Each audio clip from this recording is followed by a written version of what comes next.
Okay, with Richard Bazley, Censure is the short film. It's 39 minutes long, and it's from the Black and White Film Festival. So it's got a certain experimental kind of vibe to it. It's 39 minutes long. That would be a red flag for me for many reasons. But this film is amazing. It really works well, and it kind of just has a really nice pace to it. So I'm assuming the film's doing well, Richard. It's doing incredibly well. It's won over 40 awards already. And as you said, interestingly, about the black and white being a red flag, it's more about the experimental quality and the length, the 40-minute length. Yeah. I had several people say, "Oh no, don't cut it down," not having seen the film.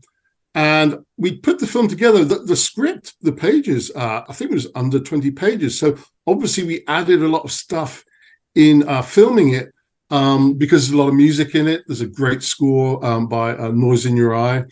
And as we had plenty of footage. As we were putting it together, we looked at cutting it down to half because it's much easier getting it into festivals if it's under 20 minutes. And I knew that. But I've also worked on a lot of big films, got a lot of experience, and this was one of the first opportunities where I had control of the film and tell the story that I wanted to tell. And when we started cutting it together, I knew that if we had cut it down or done even a 20-minute version, it would have been literally half the film it should be. And so I stuck to my guns. I said, next film, which we did, we'll do under 20 minutes. We'll make sure.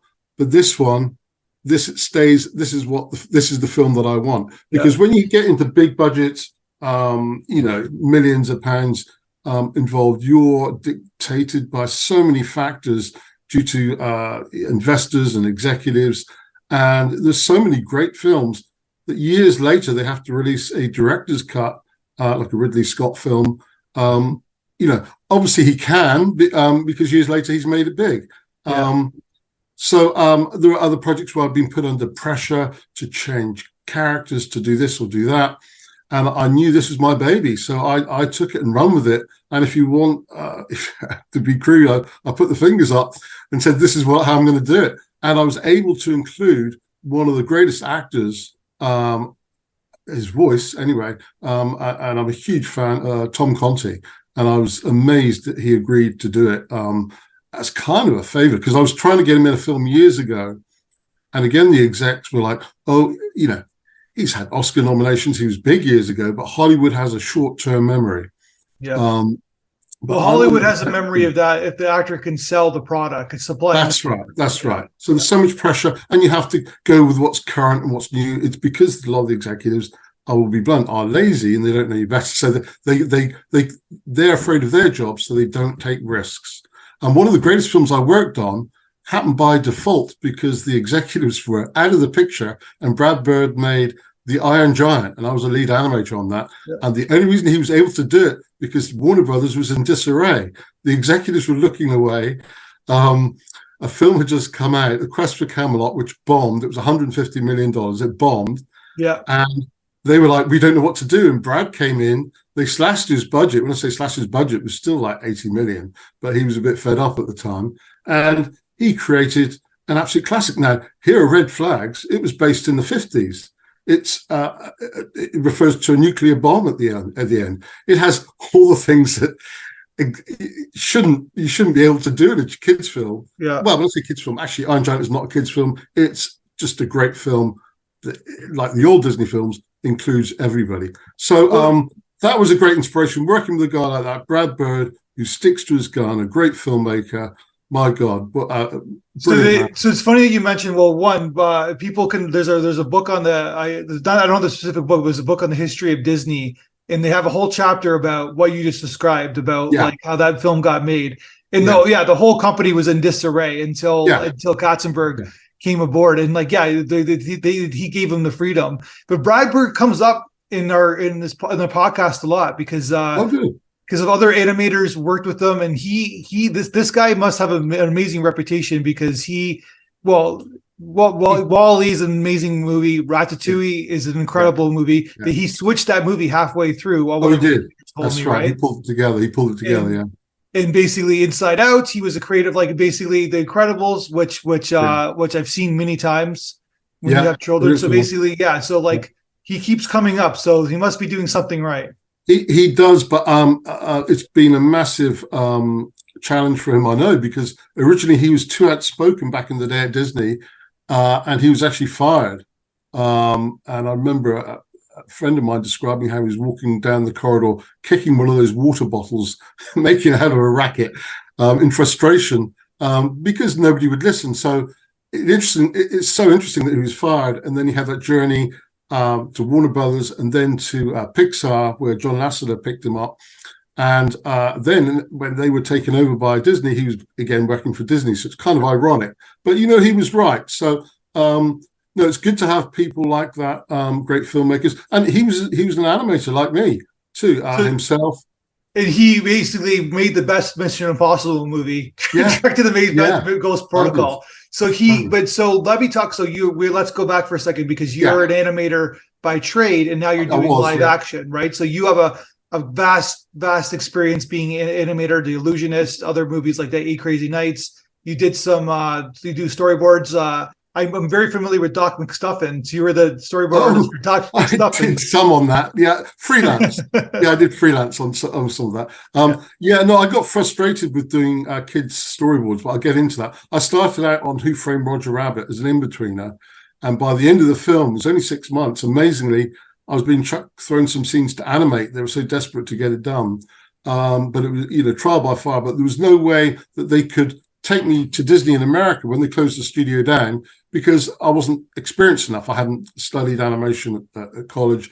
So I went and worked at Don Bluth Studios in Ireland for about 5 years and became a lead animator.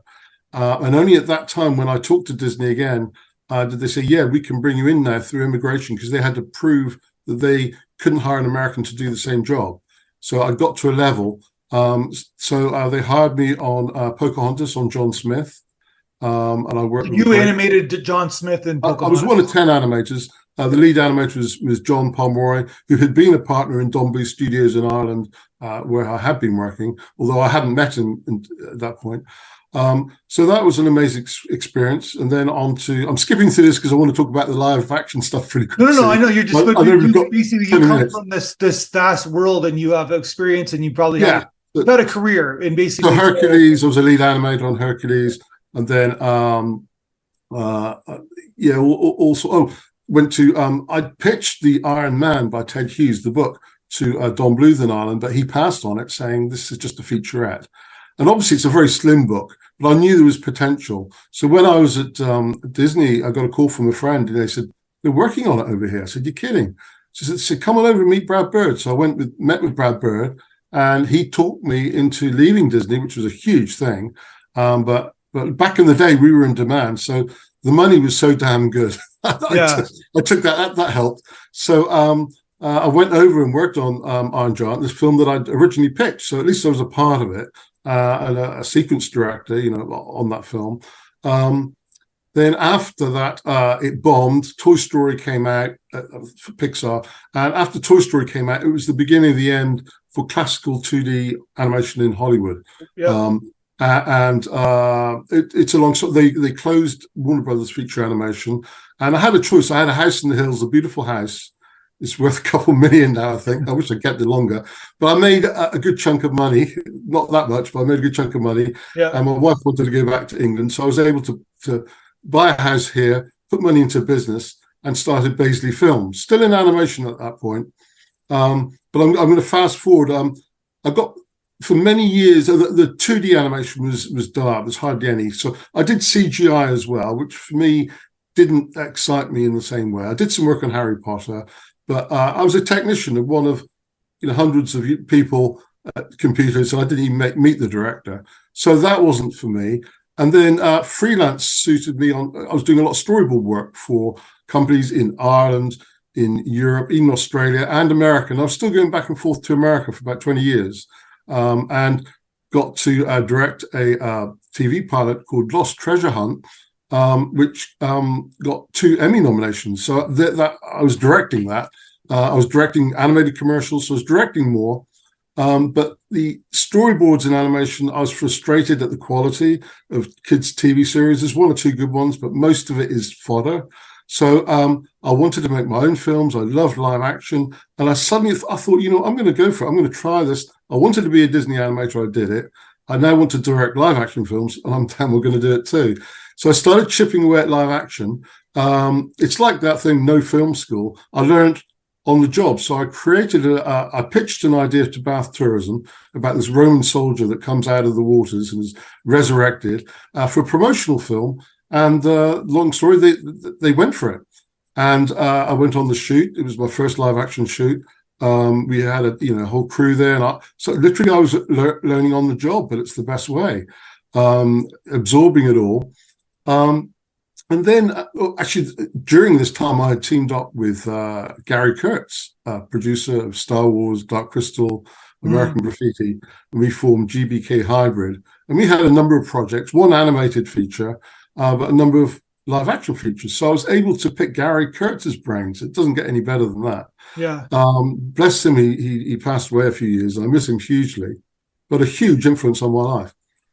So I chipped away at the live action projects. We developed a number, but with big films, they take a long, long time to develop and convincing the executives, packaging them, putting them together.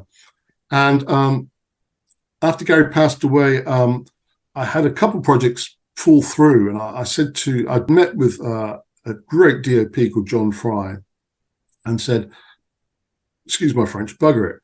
Let's just go at it and make a film. Let's just do it. You've got all the kit. We've got the know-how. I worked with this fabulous writer called Neil Basson, who's been developing a number of scripts for me. I come up with a very basic idea and bounce them around, and he formulates them into a terrific story. So, Censure wouldn't be what it is without the basis, the foundation of what Neil did in the script. There's some additions and changes, but if you've got a good writer, they're like pure gold. Because I've read a lot of scripts, and there's some great screenwriters out there, but there's a lot that aren't. So I'm very lucky to have found him. So I said to him, I have this idea during lockdown, and it was we had all these restrictions, and I was like, I had this idea. I got this chap who. All these voices were off screen. He was like losing his mind. So I talked to the screenwriter, and he came up with the script. And as we came out of lockdown, I said, you know what? I still like this idea. Although we don't have those restrictions, I still want to work with that idea. So Neil developed it more. And we put the pieces together. I pulled in Adrian Chivers and Daniel Penne, who are part of a group called Noise in Your Eye. And they have a whole ensemble of artists, would you believe, including Nick Mason of Pink Floyd on the percussion and lots of others. I wish I could remember them all now. But he had a body of work from the last 10 years. I'd listened to a CD, and they put it onto a CD. And I said, this is film music. It's amazing. So when it came to Censure, I said, are you interested? And he said, yes. And he was able to, instead of having to do a whole score completely from scratch, he was able to adapt and tweak and rearrange. And that's what you hear in Censure. And that's why the music is just so phenomenal. That's just not a few months' work. That's a decade's worth of work condensed in there. So let's talk about Censure for a second. Thank you for that story too, because this is kind of your third act, I guess. Your third career in a sense, right? So, which is amazing. And I'm assuming you're doing these shorts, like you have another one that's in the festival circuit to lead you up to making feature films. Oh yeah. Absolutely. I've got one that I developed with Gary Kurtz called The Chimeran, developed with Gary Kurtz and Paul Goodenough. And we developed that for a number of years. And there's some comics that were in heavy metal based on it. So we've got the IP and the property, but it's been taking a while to. We've got another top producer on it. I don't know if I'm allowed to mention it yet. I'd have to get his permission, but he's up there.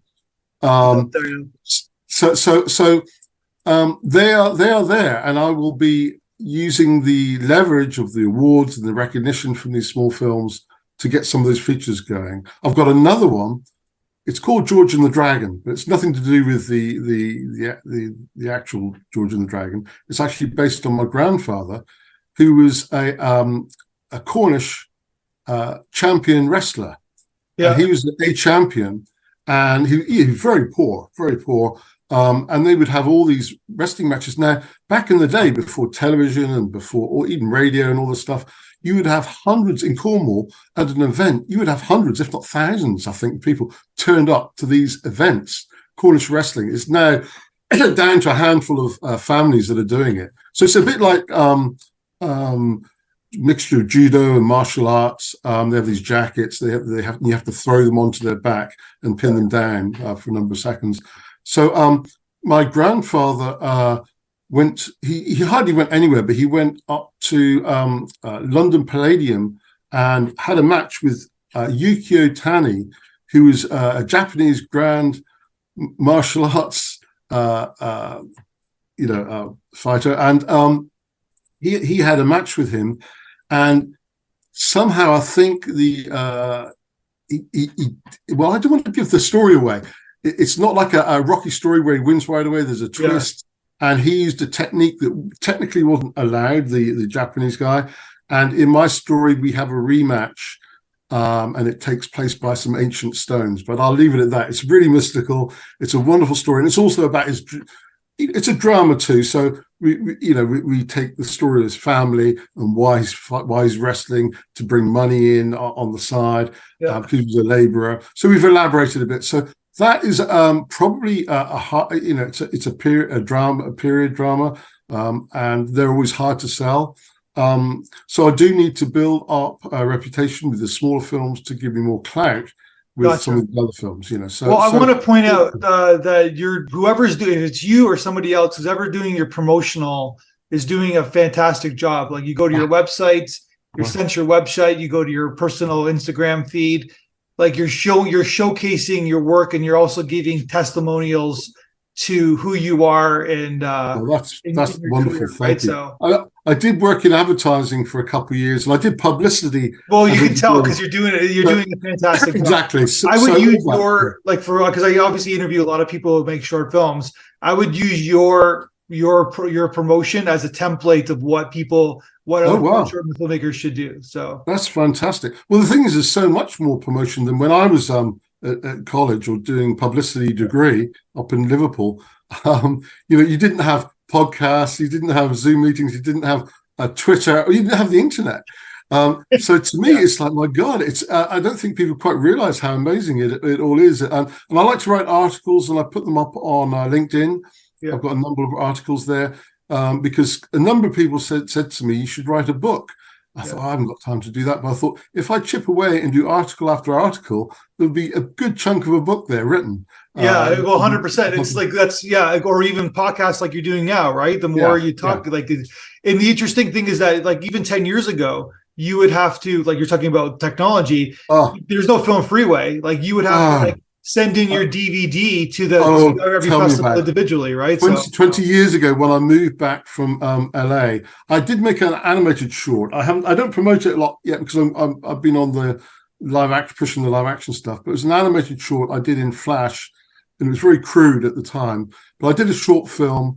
I got it some sponsors, and they had to spend $8,000 to put it on film, to qualify it to go into a theatre at Lamley's Theatre on Sunset in LA to try and qualify for the Oscars. Now, it didn't, but it was a learning experience. And when I got back, I had to make all these videos on those old U-matic tapes. They're like sizes of bricks. So by the time I made a load of those and sent them off, and then you're bound to get rejections. Like, although I've won over 40 awards for Censure, you have to apply to a lot to win a lot. So I've put out now.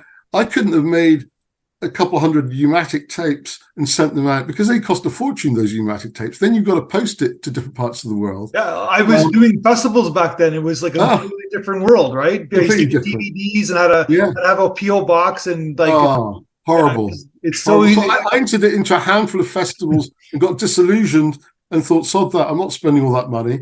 But with Film Freeway, you put it up on, you upload it once, and you click away. It's fantastic. So I'll give Phil. I get on very well with the people that run that, so I'll give them a good plug. Brilliant platform. I love it. Okay, so let's talk about Censure for a second. Well, the first question, why black and white? Well, as you said, because black and white isn't always.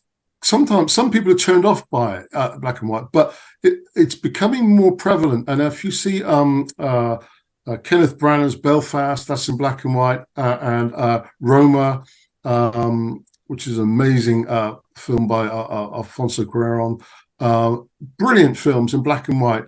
And I enjoy them. I must have, years ago, I was a bit less likely to, but I enjoy black and white films now. But I wanted this whole world is quite dark and oppressive, and he's feeling closed in his own mind. So, and it was a cold time of year here in England, and it was a good time to shoot it. So it felt right, and I knew there was this moment. I don't know if should give much away. I was going to ask you, can we give away? There's a dance sequence basically where he comes out as himself. Let's say that, and it bursts into color. And everybody just loves that because it's so much more impactful because the rest is in black and white. 100%. So that it shows that when he's himself, like when he's the regular guy that he is, his world is in black and white thematically. His world is in black and white. And then basically he turns into like what he wants to be in terms of like his identity, and basically he's in color. So it works perfectly thematically. Yeah. So that was the thinking there, and it was a great, I talked to John about it, and he was actually totally up for it, the DOP. And the current one, Confines, we've done in color because it felt right in color. Okay. So no, I've done my black and white film there, so I'm very happy about it. Got that out of the way, right? You got the black and white film out of the way. Yeah. So tell me about tell me about the process. Like obviously your lead actor is in every scene, lots of close-ups. Like he's the key to your film. Where did you find him?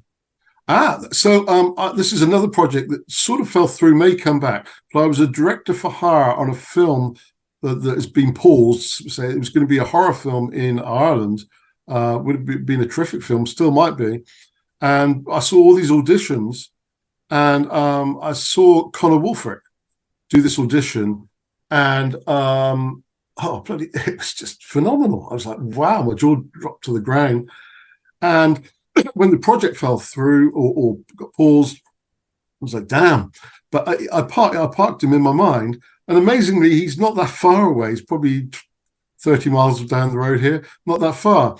So that was convenient. But when I had this idea, I said to the writer, I said, I've got the perfect guy in mind, and sent him the show reel. So he got excited about it. So that's how I found Connor. Then for the other characters who are mainly off screen, Tom Conti, as I already mentioned, I was interested in one of my feature projects. Again, I still might do, and hopefully I can do in the future. It's a project, I won't go into too much about it. It's based on my father who had Parkinson's. It's called I See Spiders. I can't say too much because it was optioned for a while by some Hollywood guys. And I won't go into the details except that I've got it back now, and I'm very, very, very happy to have it back in my hands so that I can control what is basically a legacy film about my father, which is where it should be. So that's good. Other actors in there are Vivian Taylor. So I actually found her online. I did hunting showreels around, and I knew, as it was her voice only, she could do it remotely from Glasgow, and I thought she was terrific. And she can do an English accent, but I loved her Glaswegian accent, the natural accent. And for that scene, it's just hilarious because the words she says, she swears in it, and it works with the Glaswegian accent. And so the funny thing is, Neil wrote the whole script, the whole thing, but that particular scene we did in snippets, and I ended. That was the only scene I would say that I wrote because there was a particular type of humor that I've got where she talks about a cream at the end of it. And so that was my dark humor, I guess. So I enjoyed writing that. And then she recommended Elaine Mackenzie Ellis, which is a great Scottish actress, as her mother. And I'm just trying to think if there's anyone else in it. most of them are off screen. There is Yeah. a couple of people He's the key, right? Like it's Connor he's the William, key. right? Your lead actor. Yeah, it was Connor William. He changed his name because I think to get his name on a certain platform, that name was taken, believe it or not, even though it's his name.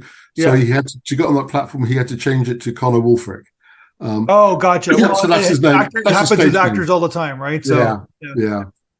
So basically, so then you, like you said, it's 38 minutes long, but it's really kind of like one location. And there's a lot of breathing room in this film. Where like, but I have to say, like, it's a beautifully shot film. Like it's that's thanks to John E. Fry. Just gorgeous. He is his main. Where he rents out film equipment, so he's got all the kit, but it's all about the eye, and his main bread and butter has been corporate work. But I think he's really glad to have got involved in these films because he's doing things that you don't get the chance to in corporate work. Yeah. So there's lots of stuff there where he's really stretching his wings. The shot in the tunnel at the beginning where he walks towards camera. It's such a beautiful shot. I've walked through that hundreds of times. Always thought, what a great shot that would be in a film, and there it is. And I live in this village called Box. Real World Studios is down the road, with Peter Gabriel's studio. So it's a real creative. It's an unusually creative village. There's loads of artists. There's loads of musicians. There's also Nick Mason lives nearby. Our next door neighbor was married to the guy from Tears for Fears. They're everywhere here. So it's a real creative hub, I think, quite very unusual.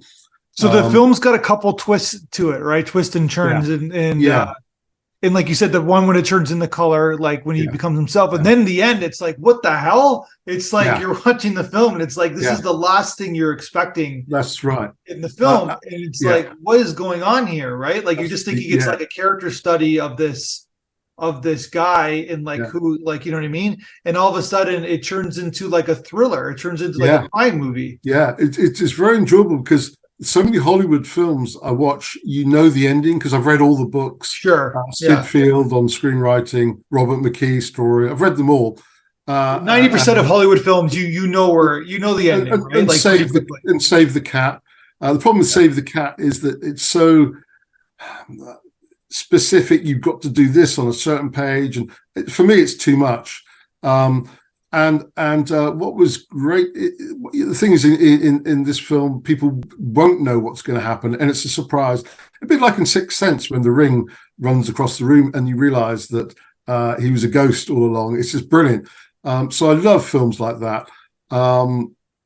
There's twists and turns, and I say, I had the freedom to be brave, to do it the way that I wanted to. So that's the beauty of short films.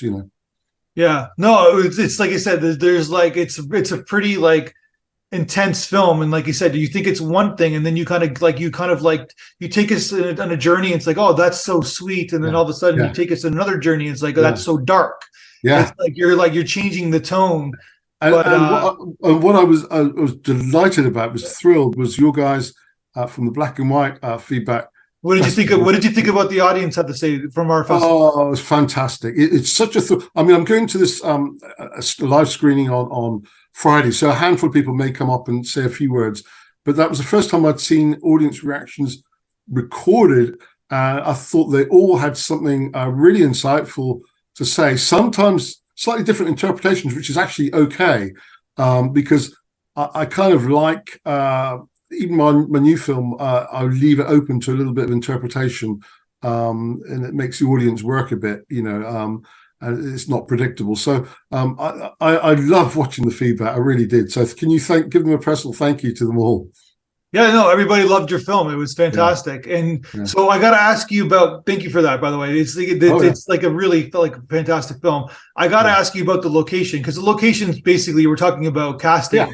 It's a character in itself, and it's kind of has that kind of older kind of house kind of vibe to it, where you step in it, the walls kind of creak a little bit. Oh, you mean the actual building, which is Ebenezer? Yeah, where did you Chapel. Shoot it? Yeah. As I say, Ebenezer Chapel, and coincidentally, Adrian Chivers, the composer with Noise in Your Eye, that's his house.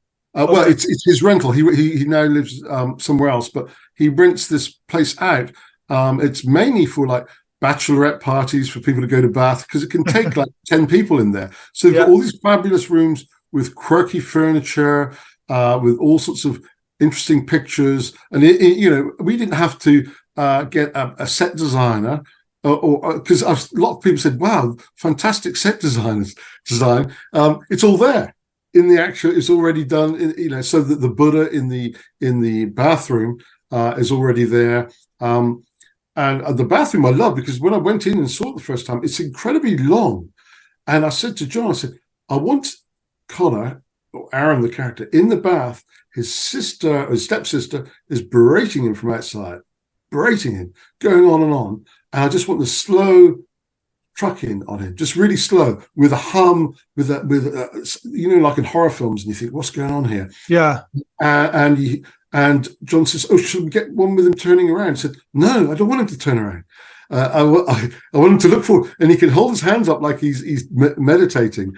So I had that scene in my head, and just looking around when we did the recce, we looked around all the rooms, deciding on whose room was which. I also knew about the dance sequence, and I needed space to reveal what happens at the end. I needed a space. So we could film up on the balcony. Now, if we'd done it in a local house nearby or any house, it would not have had the film's cinematic quality. So that house opened itself up to all those beautiful shots, interior shots. So that was a character in itself. And I say, anywhere around here in the village, from the marketplace where we go down that little street where people are twitching the curtains back, John,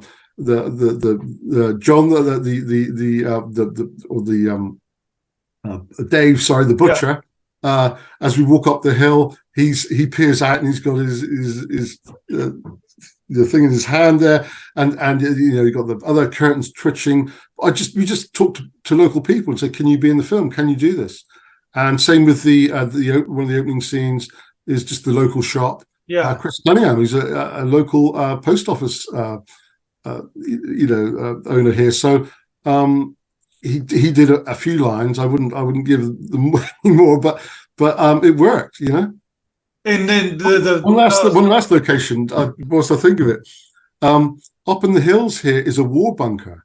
There's a box tunnel which is built by Isambard Kingdom Brunel, and nearby in the woods is a war bunker. And I'm guessing, because they used to have ammunitions that come out from this tunnel during the war from an underground bunker, which has 1 million square feet underground, all underground here.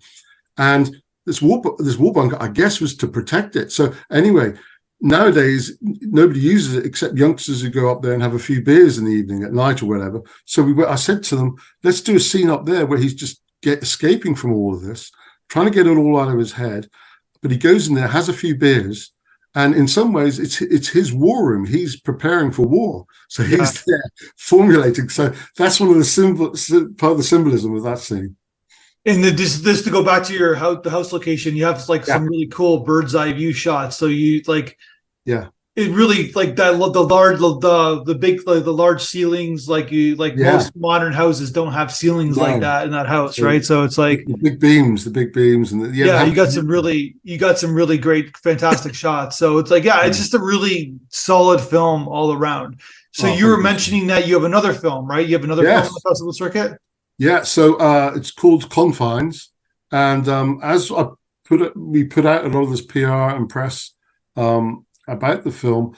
It might have been through LinkedIn or through festival. Luc F. Dejang saw the film and he said, "Man, I love your film. I think it's great." He said, "I'm an actor," and he'd been in a lot of things when he was a youngster, Holby City and London's Burning a bit later, but kind of realized that.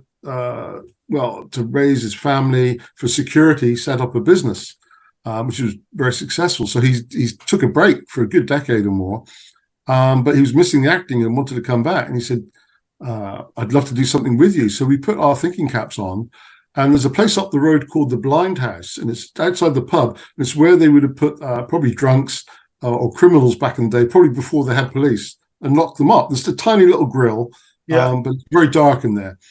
And again, it was another location I always wanted to use in a film. So I talked to Neil. I said, "I've got this idea about mental health, about this guy beating himself up, and he's imprisoned in his mind, but I want to symbolize it in this box. So he started writing the script, and just an amazing monologue. We had a very tiny budget, so we could only have a couple actors and a few locations. And so he started fleshing it out. And then I said, you know what? He's beating himself up, but in case, so we just don't have a guy in a room talking for 20 minutes. I want to expand on it, make it look bigger. Can we have a sequence with a maze? So he gets out, but he's still trapped, and he runs around this maze. So I found this place in Wales, in Ross-on-Wye, called The Amazing Hedge Puzzle. And we went and filmed a scene there where he's running down and screaming down around this maze. And then for the final scene, I won't give too much away again, but it takes place at the Cheddar Gorge, where you've got these amazing cliffs. It's an incredible place. Again, not that far away, maybe an hour away. So we shot a scene there. Now, the funny thing is about this film is that it actually snowed the day we started production, and I was terrified because we had a film years ago that it snowed, and because everything was put back and we only had a limited budget, it never happened. So I was thinking, oh my God, please, I hope the snow doesn't stop the filming, because it looked great. I had to, because I was wearing many hats as well as directing. I was even doing a lot of the scheduling. So I had to pick up Vivian from Bristol Airport. She flew down from Glasgow. Yeah. And as I drove down to Bristol, the snow was melting away. I thought, oh, good, she'll be able to land. Then I thought, oh, damn, I would have liked to film that snow. But when I picked her up and we drove back to Corsham, we drove back, the snow was still there and settled. And this is a location, I'll tell you, you'll love this. This is Corsham Court. Stanley Kubrick shot scenes, some of the battle scenes from Barry Lyndon there. Oh, wow. Right up the road here, right up the road. So that's why I was spoilt for locations around here. And I'll quickly add, there's Castle Combe up the road. They shot Warhorse. There's Laycock up the road. They shot Harry Potter there. They shoot all sorts because it's so beautiful around here. So, yeah, no, it's you got these short films. You're doing well in the festival circuit. You're getting awards. Yeah. So when's the big plunge? When are you making your first feature? Yeah, that's $1 million question, and that's $1 million literally, right? Because it'll probably take $1 million. Well, the lower budget ones at $1 million or a couple million a couple of years away. But I've got one I want to film in Bristol. I can't give you the title of it yet, but it's a micro budget, and as it's a micro budget, it could be well doable within the next couple of years. So that's one of those. I'm just going to have to make that happen, and in the meantime, just keep knocking on doors with the bigger guys. So gotcha. I've got a lot of great supporters, big producers who've written wonderful letters of reference. Mario Casar, who produced Rambo, Basic Instinct, he's behind me.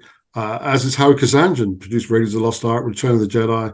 So I'm really privileged to have such distinguished and producers, behind me and pushing. So and they've thoroughly enjoyed the short films, which are done for a pittance compared to some that say the Terminator, which Mario produced. But it's amazing to get such compliments from those guys. And you just, according to my research, is that you just, as we're doing this podcast, you just had a birthday, right? You just celebrated a birthday last week. I did. Yeah. I'll tell you, I'm 61. I'm getting in my later years. But you know what? As a director, the great thing is you can carry on till you drop, and you get better as you get older, I think. Yeah. Clint Eastwood's in his 90s, right? Sorry? Clint Eastwood's in his 90s. Yeah. Right? So, there you go. So I couldn't have made Censure the way I did in my 30s. I couldn't have done. I wouldn't have had the knowledge or experience. I'm not saying. I mean, people can make good films at that age. I mean, you got. I don't know how Spielberg did Jaws at the age he did. Incredible, but that's a genius. But I needed more time to mature. Oh yeah, most of them do. There are those, but then there's also the burnout factor, right? Like people. Oh yeah. they make like 3 or 4 great films, and then they never make, like, look at Friedkin in the 70s, right? Like That's right. He made a couple good films, and then he was did. never heard from again, right? So and there's some other I won't say because Brad Bird's done incredibly well. Oh, Brad Bird, yeah, he's a legend. Yeah, he's becoming a legend. Yeah, but there's another couple, and Tim Burton, of course, he was an ex-Disney animator as well. Yeah, but there's another couple out there that made some big-ish films 20 odd years ago and haven't done a lot since. So it's a funny old business, you know. All you can do is what you do and keep prodding away and keep trying to make. I had somebody say to me, "Yo, you've been very lucky." I said, "Well, kind of, but you make your own luck. You just keep on doing it. If something happens, fantastic. If it doesn't, at least you know you're trying. You know, you've got to keep trying." Well, I think you grew up in like the Disney, and you have to give credit where credit's due. Like the storytelling in a lot of those animation films are excellent. There's a nuance involved. There's like there's like a really great plotting device. Like it's real. The storytelling is fantastic. So you must have picked up a lot of great knowledge. Like, I mean, I studied. I mean, what's interesting is when I was at Disney and at Warner Brothers, we had courses as well as life drawing courses. We had story classes. At Warner Brothers, it wouldn't happen now, but in between films, in between The Iron Giant and a film called Osmosis Jones, which I animated a character called Drix with David Hyde Pierce voicing, we had about 6 months where they kept a handful of us on. They lay most people off, which is how it works, but they kept a handful of us on and just kind of taught us stuff. We had story classes with Chris Vogler, who wrote The Hero's Journey. He would come. These were free classes that Warner Brothers were paying for us. You know, or we had acting classes. You know, they taught some of the best actors. So all of this stuff you do absorb. And I wrote actually an article on LinkedIn recently called Acting, or about the process of acting. And I mentioned a lot of this stuff about my background in animation and how it sort of affects some of my direction and some of my influences. Because in animation, in the old days, the characters, they would give them what's called business, things to do. So Baloo the bear, instead of them just talking, well, they're singing, you know, but they do stuff. So he pulls a tree out and scratches his back. He lifts a rock and to get an ant, and Mowgli crawls in a bit, and as he releases the rock, Mowgli just about pulls back. Now that wouldn't have been in the script. These are things that storyboard artists at Disney add. In TV series, it tends to be more literal to the script. So I learned, this is what Pixar did. Why the Disney films are so good. Yeah. They add all these nuances of character in the storyboarding process.